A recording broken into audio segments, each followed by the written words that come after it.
Hello everyone, welcome back to my channel स्त्री स्त्रीगढ़ dream. कैसे हैं आप सब? उम्मीद करती हूँ आप सब बहुत ही अच्छे होंगे। तो ये मॉर्निंग के मेरे ये वीडियो है। मैं सारे काम करके मैं जब फ्री हो गई तब मैं अपनी पढ़ाई स्टार्ट कर दी और मैं यहाँ पे बाल विकास की बुक पढ़ रही हूँ। और कौन सा टॉपिक है? आनुवंशिकता एवं वातावरण का प्रभाव। यही टॉपिक मैं पढ़ रही हूँ और पढ़ने के बाद मैं अपना नोट्स बनाऊंगी। और जो मेरा खुद का नोट्स होता है और हैंड नोट्स होता है, मैं लिखती हूँ। यही टॉपिक है, आनुवंशिकता तथा वातावरण का प्रभाव। और कुछ ऐसे चैनल से हैं जिससे मैं वहाँ से भी पढ़ रही हूँ। एसएसटी की भी वीडियो पढ़ रही हूँ और सीडीपी भी थोड़ा सा कल देखी थी, पढ़ाई कर रही हूँ। और एक चैनल है टारगेट ऑन, वहाँ पे सीडीपी पढ़ाया जा रहा है, बहुत अच्छा मुझे वहाँ से समझ में आ रहा है। तो वही सर की वीडियो मैं देखी थी, मेरा फर्स्ट दिन था। तो वहाँ पे मैं सूक्ष्म शिक्षण टॉपिक था, मैं वही पढ़ी हूँ। अच्छे से मुझे समझ में आ गया है कि सूक्ष्म शिक्षण क्या है और उसका मैं नोट्स भी बनाई हूँ। मैं आप लोगों तक शेयर करूँगी।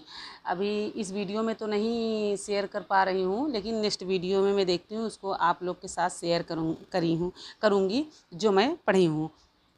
तो मुझे कुछ चीज़ें ऐसे याद आ रही थी कि ज़िंदगी को रंगीन कहा गया है क्योंकि यह हमें कई रंग दिखाती है। कभी ज़िंदगी हमें हंसना सिखाती है तो कभी रोना। कभी हम हद से ज़्यादा खुश होते हैं और कभी बेहद निराश। कई बार ऐसा होता है कि जी जान से मेहनत करने के बाद भी हमें वो नहीं मिलता है जिसके हम हकदार होते हैं। कई उतार चढ़ाव झेलने के बाद भी, खून पसीना एक करने के बाद भी हमें मंजिल नहीं मिलती है। कई बार ऐसा होता है कि मंजिल सिर्फ एक कदम दूर होती है मगर हम पहले ही हार मान जाते हैं। इस परिस्थिति में प्रेरित रहना, हौसला बनाए रखना और हिम्मत न हारना बहुत ज़रूरी होता है। दोस्तों, मेरा ये अनुभव आप लोगों तक मैं शेयर कर रही हूँ। अगर आप लोगों को पसंद आएगा तो कमेंट ज़रूर करिएगा। तो यहाँ पे फ़िलहाल मैं सीटेट और एस्टेट की प्रिपरेशन कर रही हूँ और मैं यूपी से हूँ।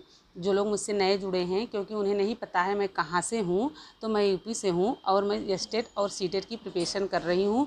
इसके पहले मैं सीटेट की भी तैयारी की थी और मैंने एग्ज़ाम भी दी थी, बट उतना अच्छा रिस्पॉन्स नहीं आया था, जिसकी वजह से मुझे दोबारा से तैयारी करनी पड़ रही है। फ़िलहाल डेली मैं 3 घंटे 4 घंटे अपनी पढ़ाई कर लेती हूँ। बच्चे स्कूल चले जाते हैं, सारे काम करने के बाद मैं अपनी पढ़ाई स्टार्ट कर देती हूँ। और जो भी टॉपिक मैं पढ़ती हूँ, फ़िलहाल मैं आप लोग को बता रही हूँ कि मैं सोचती हूँ कि उसका मैं नोट्स ज़रूर बनाऊँ। तो यहाँ पे मैं बाल विकास की जो बुक पढ़ रही हूँ उसका मैं नोट्स ज़रूर बनाऊँगी।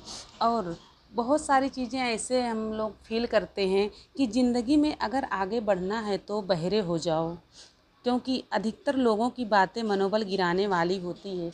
कोई नहीं चाहता है कि हम अच्छे से पढ़ाई करें, आगे बढ़ें और अपने लाइफ में कुछ अच्छा कर पाएँ। सभी लोग यही चाहेंगे कि आप पीछे ही रहो, आगे मत बढ़ो। और आगे ना बढ़ने के लिए आपको तरह तरह की बातें करेंगे जिससे आप डिमोटिवेट हो जाओ और आप पढ़ाई ना कर पाओ, उसी में उलझे पड़े रहो। लेकिन हमें उलझना नहीं है उनसे, और ना ही कुछ कहना है ना तो कुछ बोलना है।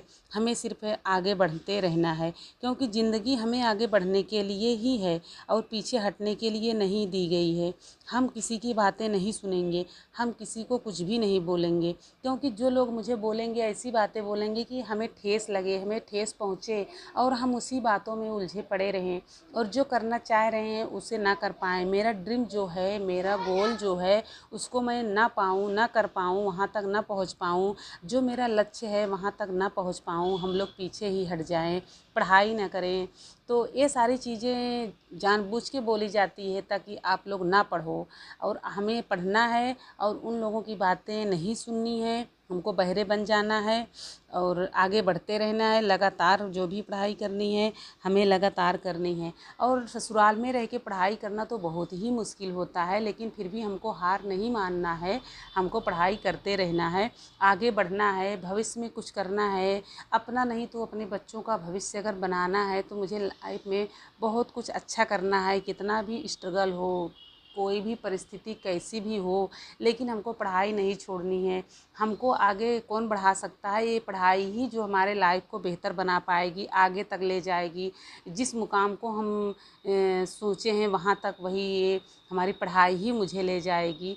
तो स्ट्रगल तो होता ही है, ससुराल में रह के पढ़ाई करना, बच्चों को संभालना, बहुत सारे काम रहते हैं। देखिए काम तो सब लोग कहेंगे आपको करने के लिए, लेकिन पढ़ाई करने के लिए आपको कोई नहीं कहेगा, कोई चाहेगा ही नहीं कि आप पढ़ाई करो। तो आप को कोई कहे या ना कहे, लेकिन आपको डेली पढ़ाई करनी है। और सारे काम करने के बाद आपको, अगर हमें थोड़ा थोड़ा टाइम मिल रहा है तो भी हमको पढ़ाई में ही देना है। किसी के पास बैठ के टाइम को वेस्ट नहीं करना है। जो मेरा एक कीमती टाइम अभी हमको मिल रहा है, बाद में नहीं मिलेगा, और टाइम जाने के बाद टाइम कभी वापस नहीं आता है। लोग क्या कह रहे हैं इसको मत सोचिए, कहने दीजिए, लेकिन आप अपनी पढ़ाई करिए। क्योंकि इतना स्ट्रगल हो गया है, इतना संघर्ष और हो गया है कि हम उसी में उलझे पड़े रहते हैं। लेकिन हमको उलझना नहीं है, उससे निपटना है, तो हमको सिर्फ पढ़ाई ही करनी है। और फ़िलहाल कंपटीशन भी तो इतना ज़्यादा बढ़ गया है कि जो लोग इतना डेली पढ़ाई कर रहे हैं और हम 1-2 घंटे पढ़ाई कर रहे हैं, तो फिर उनके में और हमारे में बहुत अंतर है। क्योंकि हम हाउसवाइफ भी हैं, घर का काम, बच्चों का काम, उसके बाद सारे काम करने के बाद अपना टाइम को मैनेजमेंट कैसे कर लेती हूँ, तो आप लोग को कभी न कभी इसको मैं दिखाऊंगी। बट मैं सिर्फ अपना ये स्टडी वीडियो ही दिखाती हूँ।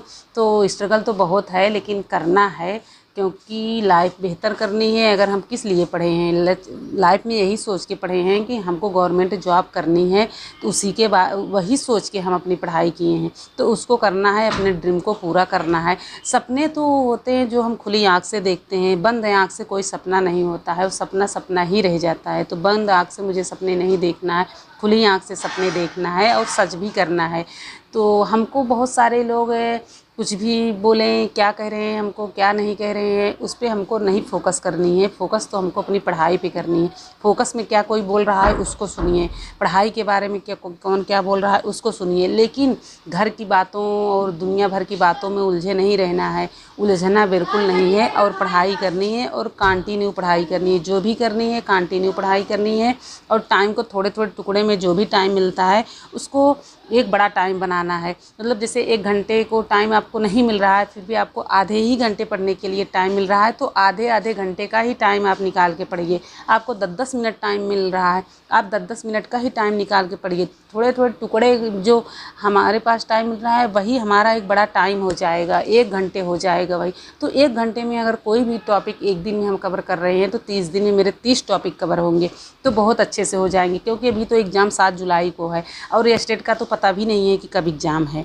तो सीटेट का एग्ज़ाम तो 7 जुलाई को है, तो भी हम अच्छे से अभी भी पढ़ाई हम अपनी स्टार्ट कर देंगे, तो बहुत अच्छे से पढ़ेंगे और बहुत अच्छा स्कोर होगा। और अगर 6 to 8 का एग्ज़ाम अगर हम देना चाह रहे हैं, सीटेट का है, तो फिर उसमें SST भी काफ़ी सिलेबस बड़ा है। तो हर दिन एक एक टॉपिक पढ़ेंगे, एक एक चैप्टर अगर हम पढ़ेंगे, तो भी हमारे काफ़ी चैप्टर कंप्लीट हो जाएंगे। और जो भी हम पढ़ेंगे उसको नोट्स ज़रूर बनाएंगे, ताकि रिवाइज करने में मुझे बहुत आसानी रहे। कोई भी कॉन्सेप्ट जो हो उसको क्लियर करने में बहुत आसानी मिले, और घर की बातों में उलझे रहने में कोई मतलब ही नहीं निकलता है। क्योंकि ज़िंदगी क्या है, हमको जीने के लिए मिली है, हम उसको अच्छे से जिएंगे। लेकिन अभी फ़िलहाल हमारे लाइफ में जो स्ट्रगल है वही करेंगे, पढ़ाई के साथ हमको कोई समझौता नहीं करनी है, किसी से कोई समझौता नहीं है। हमको पढ़ाई करनी है तो करनी है। लोगों की अधिकतर बातें जो हैं वो मनोबल गिराती ही हैं, लेकिन उनकी बातों में बिल्कुल नहीं आना है। कौन क्या बोल रहा है, क्या नहीं बोल रहा है, इग्नोर करिए और आप पढ़ाई करिए। एक दिन आप सक्सेस हो जाएंगे, उस दिन उनका जवाब आप दीजिएगा। लेकिन फ़िलहाल अभी कुछ मत बोलिए, अभी चुप रहिए, शांत रहिए, चुपचाप अपनी पढ़ाई करते रहिए। और जो भी टॉपिक आपको पढ़ना है अच्छे तरीके से आप कॉन्सेप्ट को क्लियर करके पढ़ना है। और आप सीटेट की अगर प्रिपरेशन कर रहे हैं तो सबसे पहले आप अपना सिलेबस को देख लें, उसके बाद मॉक टेस्ट लगाएँ, अपने कॉन्सेप्ट को क्लियर करें, MCQ करें, और प्रीवियस ईयर एग्ज़ाम अभी तक जो हुए हैं उसको दें। और उसमें से आपको टॉपिक समझ में आएगा कि कौन से टॉपिक हमको पढ़ना है, किस तरीके से पढ़ना है, किस तरीके से हमको तैयारी करनी है। अभी भी बहुत ज़्यादा टाइम नहीं हुआ है, अभी भी आप अच्छे से तैयारी कर सकते हैं, तो आप भी अपने अच्छे से तैयारी करिए। आम के पेड़ पे एक बर्ड बैठी थी, मुझे बहुत सुंदर लग रही थी, मैं इसकी भी वीडियो थोड़ी सी बना ली। एक कौन सी पक्षी है, आप प्लीज़ कमेंट करके बताइएगा, आप लोग जानते हैं कि